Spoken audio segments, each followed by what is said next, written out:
Today we've got a crazy story of revenge of torpedoing a dude's entire career. We'll get into that in a bit, but first, my ex's mom. Here's a little story for you. When I was 18, I was dating this girl. She was nice, sweet, and innocent, and I didn't know better. Think homeschooled with a Christian education foundation in all of her classes and adopted. She came from a family where her dad had a construction company and her mom was a stay-at-home wife. Well, her dad was hurt at work and ended up receiving disability for life due to his arm being caught in a garage door. Due to this, the family was set back. All of a sudden, the kids were being diagnosed left and right during their teenage years with some sort of disability, with a mother doing the talking and being friends with their PCP. It was to the point where they all had some sort of mental health issue and were put on SSI income, paid in full to my ex's mother, of course. My ex was on SSI because she was coerced into faking dyslexia, as crazy as that sounds. So while her mother was receiving her checks as an adult, she decided to take over as all of the kids' PCA.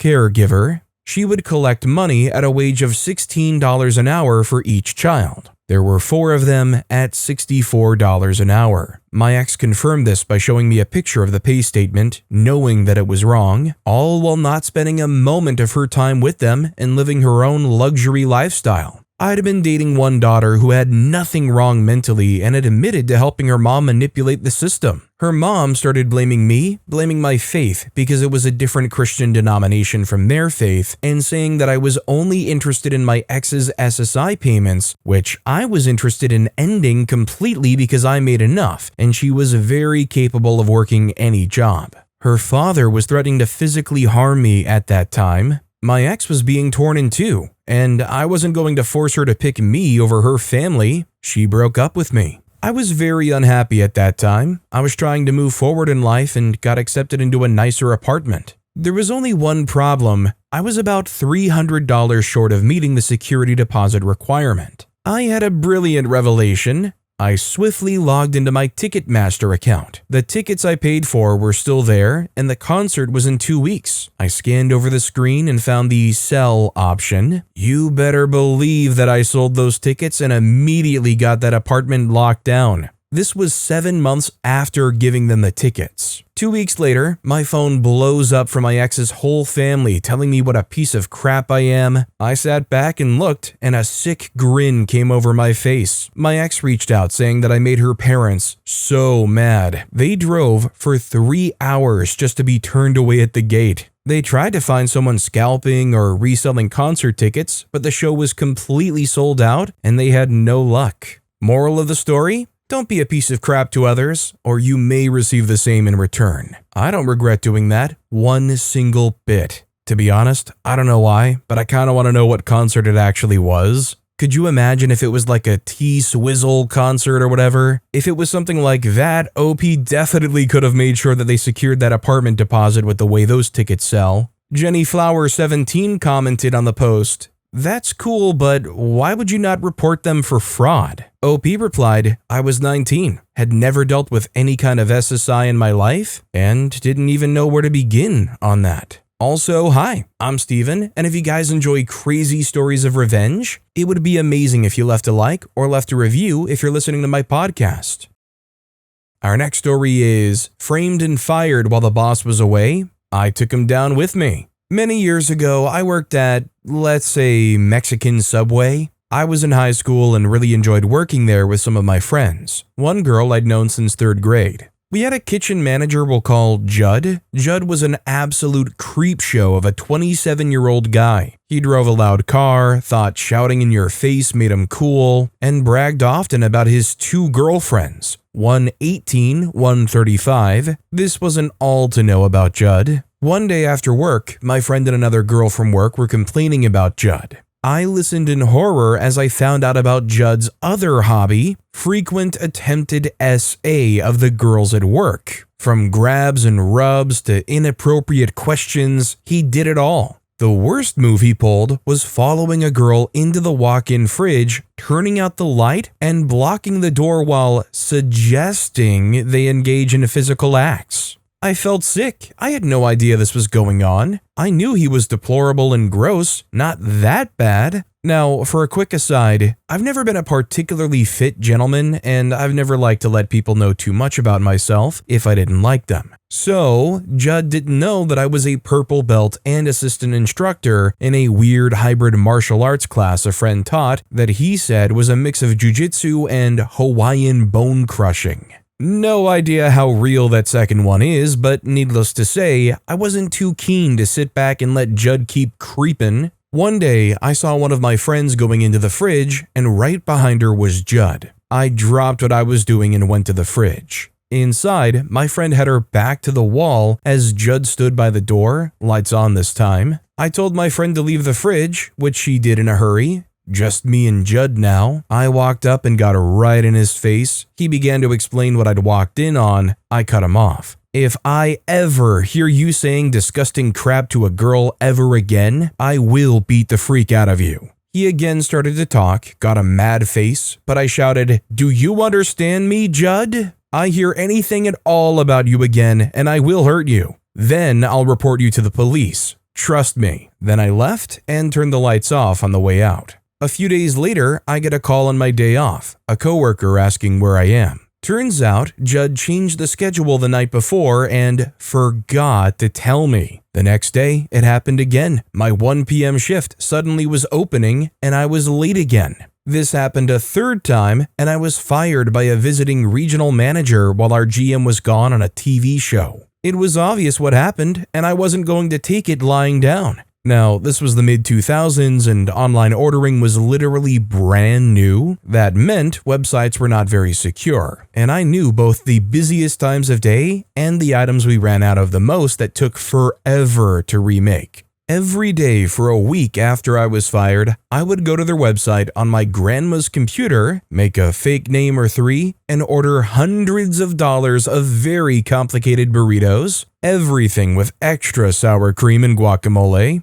goopy messes that sucked to roll, hard tacos, which we only made 4 to 5 sets of per shift with double meat, all for 5-minute pickup windows at peak lunchtime hours or dinner rush times whenever Judd was working. In that week, I ordered well over $1,500 to $2,000 of food that never got paid for and had to be thrown away. By that time, I had no friends still working there, so I felt zero remorse for the chaos. I found out from a coworker that 2 weeks after I was let go, Judd was fired. Turns out being the manager when thousands of dollars are thrown away and wait times for food ballooned far past the accepted limit is enough to finally fire the guy everyone hated. I never told my friend what happened in the fridge, and I wouldn't do it any differently if I could. Also, my cousin may or may not have used his tire shop tools to remove Judd's valve stems one particularly dark evening. Hard to get to your girlfriend's houses when you can't air up your tires. I realize the story is a little grandiose, but it did happen as I told it. I have a lot more ridiculous stories, like when I arrested a drunk driver as a high school kid.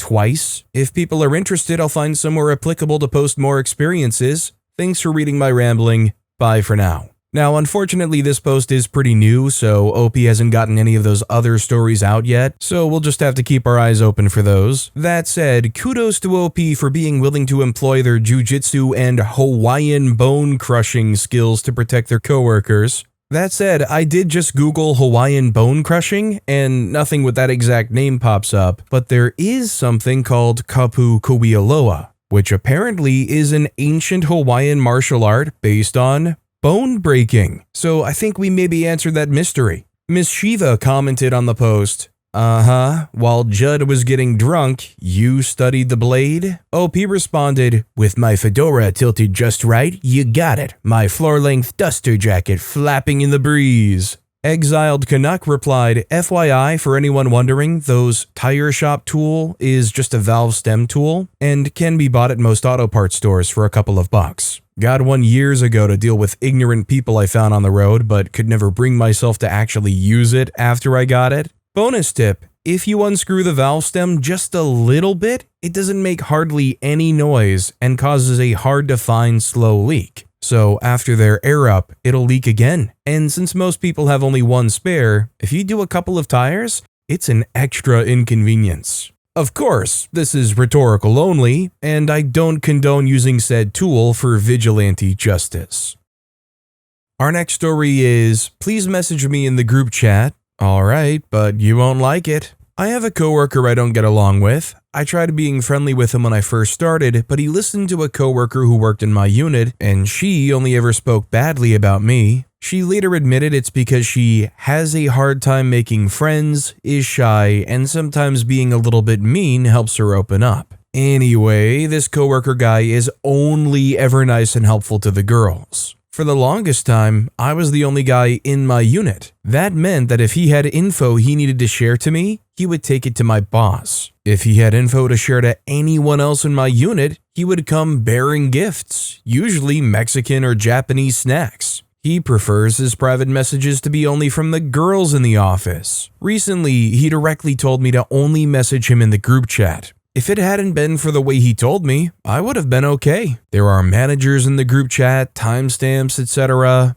I began to message him in the group chat, but only to point out his errors, showing that he was making people wait up to an hour to hear from him on issues that normally take 2 to 5 minutes to get a response back on, sending messages that people are on hold for him and implying that he should be taking calls he promises to take and not leaving them to flirt with girls in the office. In the last hour of the day, he came back to me and just quickly said, "Please send messages for me directly to me." I didn't. He was very stern and needing messages for him in the group chat. Now, I don't know the exact way to get it in the process of the managers actually checking it out, but I kind of feel like the managers should take a look into this guy's conduct and what kind of messages are actually going on between them. I mean, I just feel like there's a very clear distinction between flirting with a coworker and being a creep to every girl on staff. And it mostly revolves around the whole idea of reciprocation.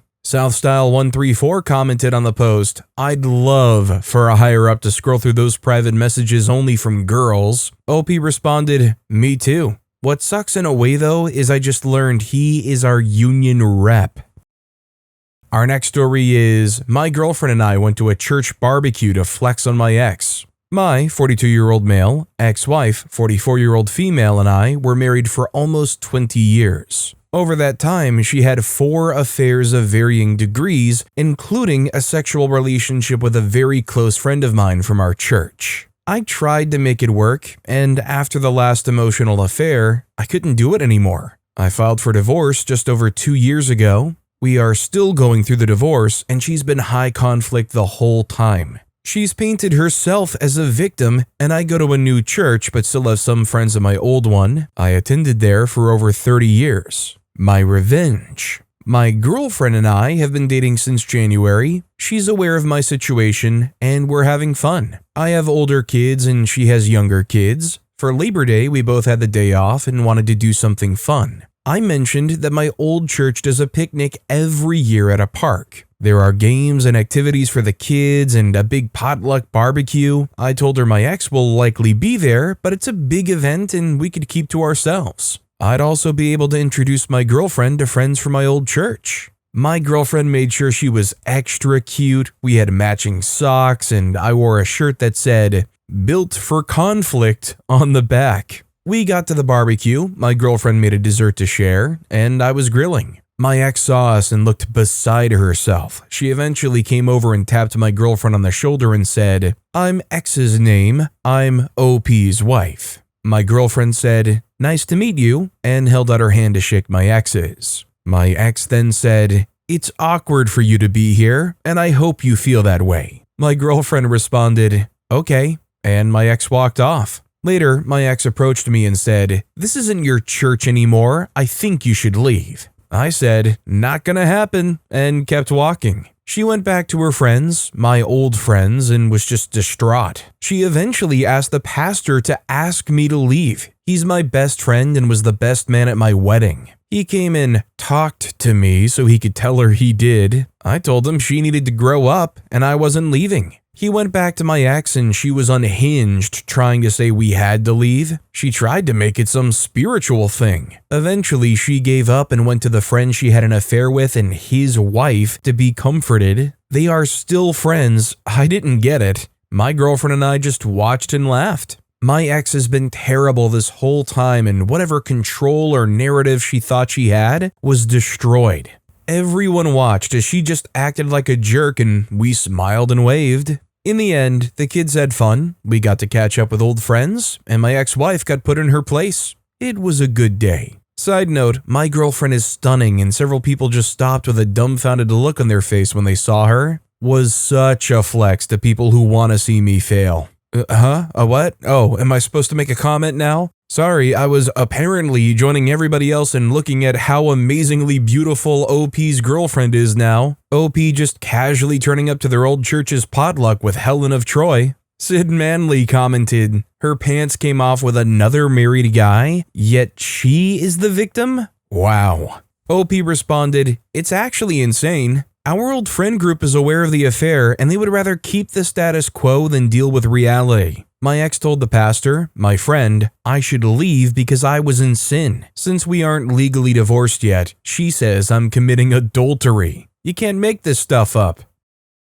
Our next story is, you want to try to take 9 inches of our property? We will take 20 feet of yours. We have lived in our house for about 8 years in a rural neighborhood in Arizona. About a year ago, this dude from California bought the lot next to us and threw a fit about the stuff we had on the property line. We had put a single fence pole vaguely where the property line was. We hadn't had any sort of land survey done. It was supposed to be just a temporary marker that became a permanent marker. Dude was absolutely livid that we had vehicles parked on his property. The very tip of one of our cars was touching the established boundary. He threatened to have our vehicle towed. So we simply had an actual land survey done, and it turned out the property line was a good 20 feet into his property. Homeboy should have just let sleeping dogs lie and not been a jerk about a few inches. Edit, I had some journalists reach out to me and ask for some more comments, so here are the updates you asked for. 1. Zip code redacted for GPS reference. It's a small rural neighborhood in the mountains of Arizona. All the houses are 3 to 5 acre horse properties. The roads are all dirt and unmaintained. It used to be a very understandable place to live. But in the last few years, it's been developed and property values have been going up, quadrupling since we moved here in 2016. This has attracted a crowd of people who care what yards look like who simply weren't here when this was cheap. This neighbor is one of these new people. We moved here specifically because the neighborhood had a bunch of messy yards already and we wanted to also have lenient neighbors. We lived in harmony with our neighbors' junky yards for years. 2. The neighbor introduced himself by calling the county on a bunch of us anonymously. We knew he called on us because he was bragging about calling the county on several other of the neighbors for their messy yard. So whether he intentionally included us in the report or not, he brought the inspectors to the neighborhood. He came on our property by at least 40 feet before there was a fence to closely examine our piles of scrap metal. We caught this on camera and confronted him in text. It turned out that he was very angry that he had purchased land next to a pseudo scrap yard. We had several cars in various stages of disassembly and piles of materials. Keep in mind, this is the country. This is normal out here. We're on 5-acre lots. Another detail that I missed in my original post, he isn't even living on this lot. He bought a lot with a very small cabin 3 houses down, along with the lot next to us, with the intention of turning it into an income property. After we confronted him in text, he confronted us in person in our front yard, leaning against our no trespassing sign and screaming obscenities at us. 3. We haven't seen him since we saw him on our security camera observing the survey markers dismayed. It's entirely possible that we entirely chased him out of the neighborhood. The people on the other side of his lot, who have an equally trashed yard from their small-scale pig farming operation that he should have known existed before buying the land, had such a bad experience with him that she had a restraining order on him. They're also having a potentially equally funny dispute about a shed that she fully built on his lot over 15 years ago, which means they're going to have to go to court over who now owns it, and our adverse possession laws are certainly on her side. Currently, we're building an ugly fence on the newly surveyed property line. Well, I guess since it's the country and there's a little bit more of like a community-centered mindset out there, I guess it's understandable that they never got a survey done, but realistically, especially if you have acres and acres of land, It might cost a pretty penny, but you really should get it done. Shoot, I remember my parents complaining about when they got a survey for their single-family home back in the day. There were no cheap options around. It was all pretty expensive, like at least $1,000 for an average-size home and yard. I'd hate to see the price on a 5-acre lot. Wonderful Minute 31 commented, "Coworker just had similar. Out-of-state guy bought the lot next to them and started clearing and leveling. Put in a septic tank and was pouring foundations. He started going off on my coworker about water drainage from their property, moving dirt on his. They were chill and offered solutions. Guy kept being a butt. Their lawyer suggested they get a survey. Guess whose septic tank was on my coworker's lot?"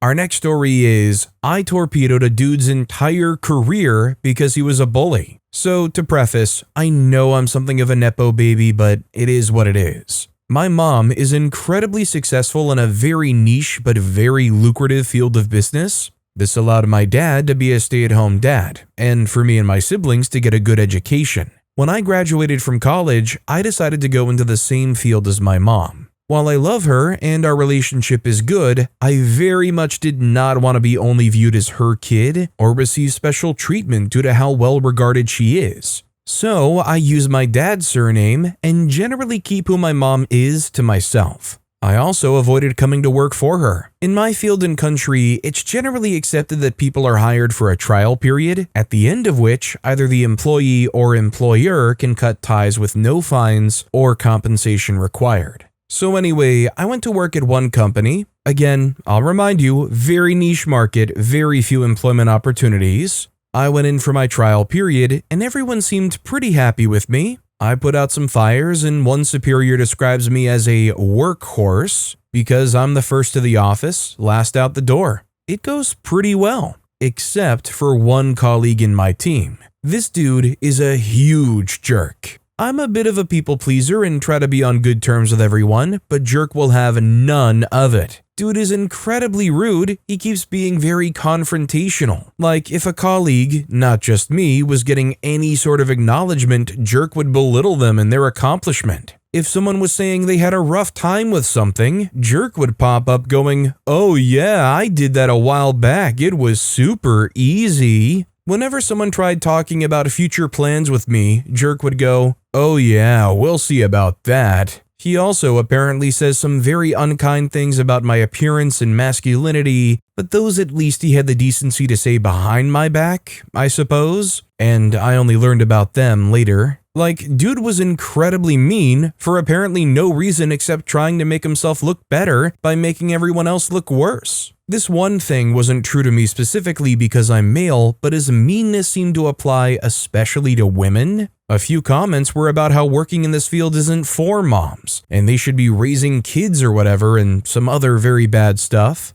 But management seemed pretty content keeping him around because apparently he was a pretty good worker, and they liked that he was ambitious. Fine. My trial period ends, I'm offered a permanent position, but decide this isn't the place for me. As I don't love being anybody's workhorse and have very little interest in sticking around in Jerk's vicinity, I respectfully inform them that I will not be sticking around and go find work elsewhere. On my last day, I come to say goodbye. Management says they're sorry to see me go. Colleagues wish me well and say they're gonna miss me. Jerk goes, "Ha! Told you OP wasn't gonna stick around. Good riddance. Maybe this field isn't for you either." Very loudly. I leave. I'm not very confrontational and I don't have to deal with them anymore anyway, so I just go. Some time goes by. I'm now employed elsewhere. I'm happy and doing well. I love my work and my colleagues. I've been promoted and I don't really think about Jerk anymore, except apparently there's a relative influx of applicants from Jerk's company. Relative because, again, very niche market.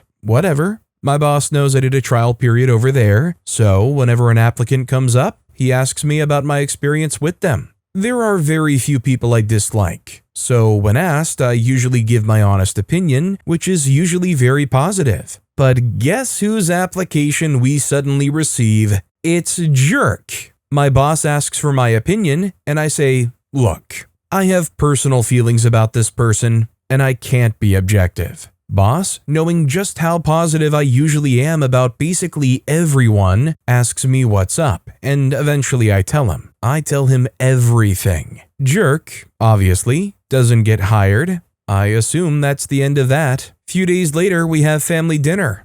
My mom goes, "Wait, you had a trial period at that company, right? Do you know Jerk?" Well, my mom knew there was a person I really didn't get along with at that company and the crappy things they did. I tell her it was him. Obviously, she ain't gonna hire him either, especially given his views on women. So my company ends up hiring one of Jerk's company's former workers. Me and her are on great terms, and this is how I discover what happened there. Jerk got promoted, and that made a bunch of people want to leave. This caused management to look into why and why strong applicants were leaving after their trial period was over. Turned out it was Jerk. Someone had a talk with him, and from what I gather, he was not receptive to criticism. He was let go. This is when he applied to the company I work for and to my mom's. From what I understand, he no longer works in our field. There are, as I mentioned, not many employers around. But unfortunately, I have no idea what he does do. You know, the only reason I hate posts like these is it makes me play like some internal 21 questions game where I'm just trying to figure out what niche workplace this is. Like, how did this story only end up resulting in me humming "Hope you don't have to hold your bladder because it's time for the career ladder" to myself? Lawfulness Possible 20 commented, "There are some people I connect with on LinkedIn just to make sure I will never need to work with them again." Highplow P replied, "This is the true purpose of LinkedIn, to stay away from dirtbags. My field is full of them and you can see the relations on LinkedIn. It would be Exhibit A for fraud if my industry actually put effort into addressing waste." Our next story is, older cousin used me as a free maid for months, so I asked her mom for a pot. My dad recently reminded me of this story, so I thought I would share it here. It's truly not a big deal, but I smile whenever I think about it. When I was a young teenager, maybe 13, I had an older cousin with a small child. She lived in a basement apartment under her parents with her boyfriend and the kid. She called me to babysit for her one weekend, and I, being a young teen, was stoked for the money and just to get out of the house if I'm being honest. I was homeschooled and wasn't allowed to watch TV or do much at home. I went over, and her and the boyfriend left. Kiddo and I played for a bit before he said he was hungry. When I went into the kitchen to feed him, every dish in the place was dirty. Pizza boxes stacked a mile high, just truly gross all around. I cleaned the kitchen, as I didn't want to cook in such a mess. After that, this became a weekly thing. Every Saturday, my cousin would get me to babysit. There wouldn't be a single clean dish in the house, and I would clean before I started cooking. This went on for months until I finally said something to my dad. Basically, the conversation went like this. "Do I need to go to Ella's this weekend? I don't feel good and I don't want to clean her house." Dad replied, "Why would you clean her house?" I reply, explaining the state of the place every week. He says back, "Yeah, you're not doing that anymore. You go over there tonight like every other time, but when it's time to make dinner, go around to your aunt's house, cousin's mom, and ask her for a pot and some plates. Tell her you can't cook kiddo dinner because there aren't any clean dishes in the house." So that's exactly what I did. Never got asked to babysit again. Edit to add, I'm so sorry to everyone who came here hoping for a weed story. How many people, when they heard the title of the story, older cousin used me as a free maid for months, so I asked her mom for a pot, thought it would end with something sounding similar to, "Hey, auntie, got any pot?"